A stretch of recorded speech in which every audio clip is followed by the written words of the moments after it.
Hey there, this is the One Boom, and I pretty much enjoyed the Star Wars Battlefront 2 beta. I'm excited for it. And even though the $60 would treat me right, I'm not going to be canceling my pre-order or getting a refund. Also, on a completely unrelated note to money, YouTube, please stop demonetizing my videos. Thank you. Alright, so Star Wars Battlefront 2 is a very fun game. It's very beautiful, the music is great, and I'm excited to see what it looks like while being Xbox One X enhanced on my family's new 4K HDR TV we've been saving up for a while. So I'm hyped. I would say that I am hyped for Star Wars Battlefront 2. And the positive things first is basically what I just mentioned. It's beautiful, it sounds great, I love Starfighter Assault, and I'm excited to see all of the Star Wars eras and everything. But that's it. Fuck good news. We're gonna get into a rant right here. Because I want to talk about eras. How the hell are eras gonna be dealt with in this game? Is it just going to be a matchmaking system where, like, okay, I want to play Galactic Assault, and you could be Rebels versus Empire, Resistance versus First Order, First Wave Clone Troopers versus Droids, or Third Wave Clone Troopers versus Droids, or Second Wave? You know what I mean. Are we going to be able to look through certain eras? Can you be like Clone Wars, or Empire, or First Order? Like, can you go through those things? Prequel, original, and sequel trilogy.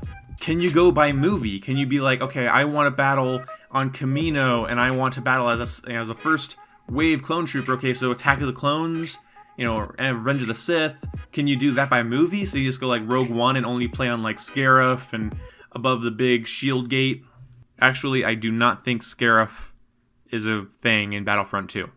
But I'm just wondering, because if it's all random, that's kind of frustrating. I kind of want to focus on certain eras. So hopefully it's like, okay, find a match, and then you could find matches in these eras, but then would certain eras be played more than others?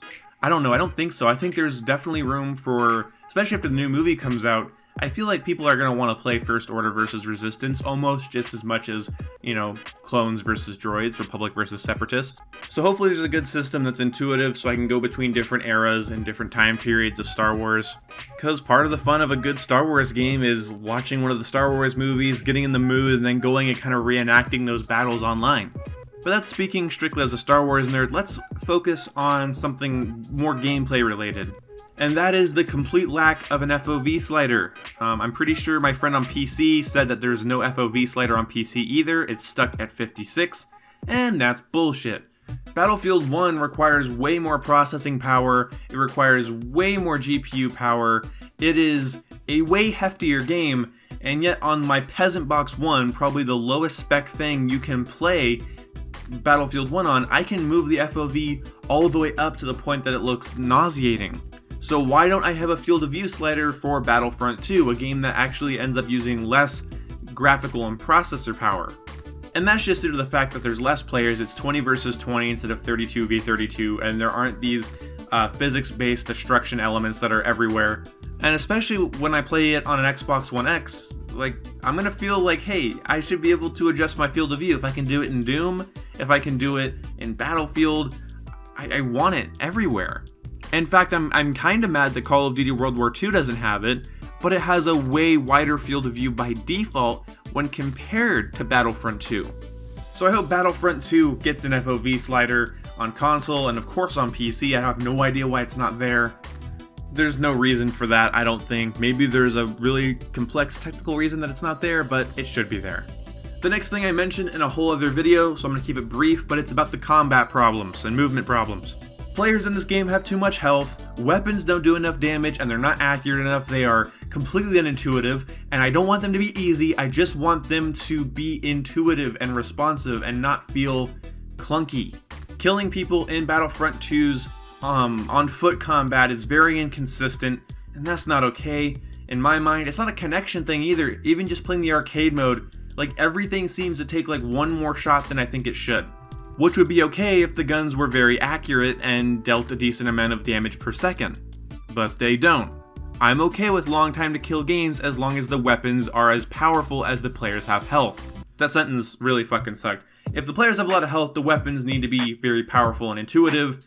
You can't have it both ways. You can't have unintuitive weapons and players with a ton of health. You get really shitty, inconsistent gunfights and engagements. And then certain weapons rise to the top, and in Battlefront 2, close quarters king was the shotgun, the Vanguard shotgun, which I guess is kind of a charged up ability thing, so whatever. But then the sniper rifles tanked everything, and then the heavy troopers took so much goddamn damage. So I don't like that. Gunplay needs to be fixed and reinvented. And then on top of that, movement. Why can I not prone? Why is it tap stick to roll, hold stick to crouch? That's really dumb. I'm gonna be crouching more than rolling. I want to crouch behind cover. Yeah. But there's no proning, there's no leaning or peeking. If your gun has a very clear iron sight on top of it, and then when you aim down sight, it just kind of zooms in the screen and kind of just changes your field of view and darkens the edges, I think that's dumb.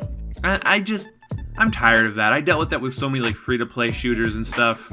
I think a Star Wars game that allows me to play as a clone trooper and do the battlefield thing, you know, the run around and then, see a target, aim down sight and like pace your fire and drop them quickly, kind of like Battlefield Hardline or 4 or 3. I just want to see a Star Wars Battlefield Hardline or a Star Wars Battlefield 4. I want it to feel like that. This feels too simple and too primitive, and the weapons don't feel hard to use, they just feel inconsistent. They just feel dumb. They feel like dumb weapons. And yeah, that's the most intelligent thing in this video. They feel like dumb weapons, but hopefully you guys get what I mean. So yeah, movement, weapons, FOV slider, and era picking. What am I missing? Pick the eras, FOV. Oh yeah, that's right. The fact that there's a loot system in this game that is tied to the core of the gameplay.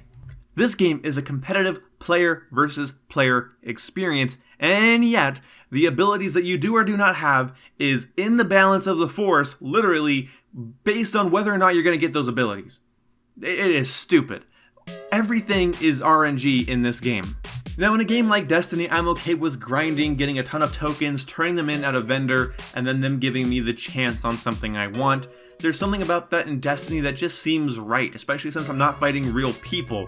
I want loot so that it makes killing the AIs more fun. It's a whole different experience, not even comparable.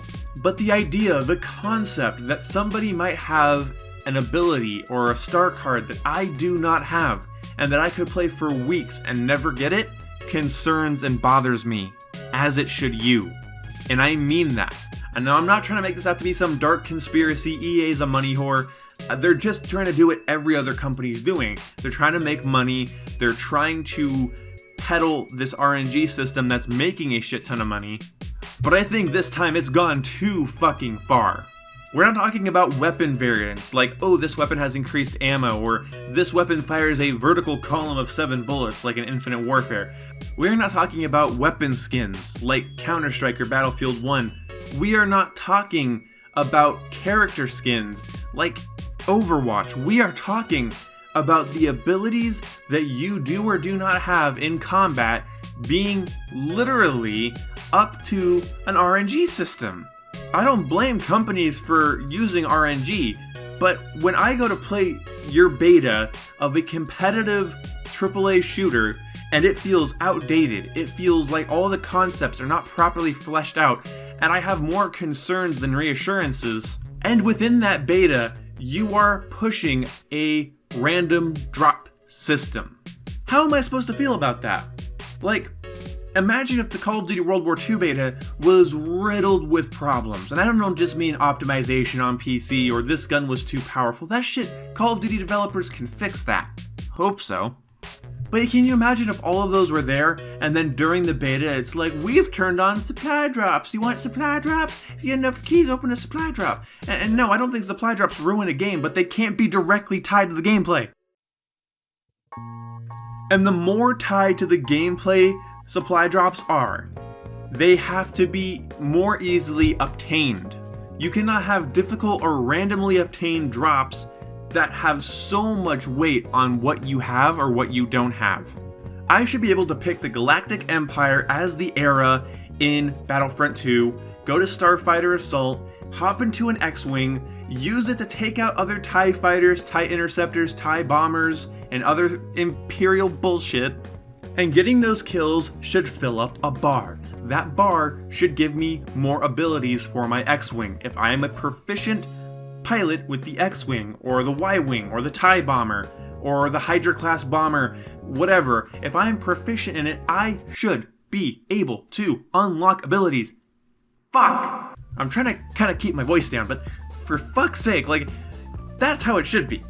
If I am really good with a blaster, I should be able to unlock attachments. And by the way, in your AAA game in 2017, can you please have more than 3 attachment options on a gun? You don't need to be Call of Duty level or even Battlefield level, but this is just sad. And I don't want to craft attachments, I don't want to craft abilities with in-game currency. I don't want to fucking do that. Why the hell would I want to do that? The reason I sat and grinded the Call of Duty World War II beta is because it had a bar. And if I got kills and played objectives and did well, that bar got filled. And then I did this thing called leveling up. Leveling up unlocked weapons. And then when I had the weapons had bars, and once those bars were filled, it gave me attachments. So I wanted to rank up to get a gun, and then rank up that gun to get an attachment on it, and while I'm playing to get the attachment, I rank up and unlock a different gun that I can play with later, and it's an amazing cycle that keeps Call of Duty fresh and interesting. Fuck! Because when you're a decent COD player, you're like, hey, maybe this gun would be really good with extended mags, or all this gun needs is a different sight, or all this gun needs is a suppressor, or extendeds, or full metal jacket, or something. So you go and play the game, and then you get the things, you put the things on your thing, and then you go play the game with the things on your thing, and then you do things, and that's how it should be. That's how a video game should be. Not sitting around, oh, I hope I get enough currency from the supply drop so I can put an attachment on my STG. Ooh, oh, I don't have enough currency. Okay, if I just keep grinding, oh, I got another drop. Okay, ooh, I can put some currency on my STG. Fuck that. Fully customizable weapons, intuitive, modern-day standard controls and movement, proning, aiming down sights, consistent weapons, or lower player health. FOV sliders should be in every shooter. I do not know why it's not there. Battlefield 1 literally says, hey, if I can do it, everyone can, and yet I'm not seeing it in enough places. And then, take all of the customization, the troop customization, the starfighter customization, take it out of those drops. Even if you have to go back and be like, okay, now there's a $40 season pass, I'd be fine with that. I'd rather pay $40 for a season pass of content than to gamble for faster cooling on my A-Wing or fucking increased armor on my Y-Wing. Fuck you. And again, this is coming from someone that's very lenient about supply drops. I really don't think they ruin games. I don't think they do. They can ruin endgame content, they can make longtime players feel cheated, and they can be a waste of time. But they're not really detrimental to gunplay or gameplay. Oh, unless there's a star card that allows you to take more damage, or allows you to take more points from taking damage, and then you have to hope to get it. Well, then it's fucking exactly affecting the gameplay. So, Star Wars Battlefront 2, I have faith in you. I'm gonna put, well, I almost said put everything on the table, but really I'm putting $60 on the table that you are going to create a powerful product, an amazing product that's going to run well, it's going to be intuitive, it's going to be fun, it's going to be something I want to grind and I want to tell my friends to buy. Other than the terrible star card system, you hit the nail on the head with Starfighter Assault, and that in the campaign, I'd almost buy the game just for that. Treat it like a Star Wars flight simulator, and then, okay, if you want to play on the ground, that's fine too. So DICE, do what you do best. Create a poopy product that's unoptimized and shitty and pisses most people off, and then fix it over the course of a couple months, and then make it an instant classic on PC and consoles alike. Minus the instant part. So maybe Battlefront 2 should be delayed. What do you guys think? Do you enjoy the beta? Did you hate the beta? I enjoyed it. These are my criticisms, and hopefully they were heard, and hopefully you guys don't jump down my throat about shit, and we can have civil conversations down below. Let me know what you think, and yeah, see you when I see you guys. Goodbye. Oh wait, my rant didn't end with a bunch of cursing. Fuck, shit, video games suck, all these companies just want your money. Oh, yo, I'm gonna do a diss track on EA. Yo, why you always taking all my money? Dude, I need that money to buy stuff. Dude, Nobody uses my PayPal link, so EA, stop charging me money for shit. My chair's creating a beat, and I didn't expect that, and it's kind of fun. Hurts my butt, though.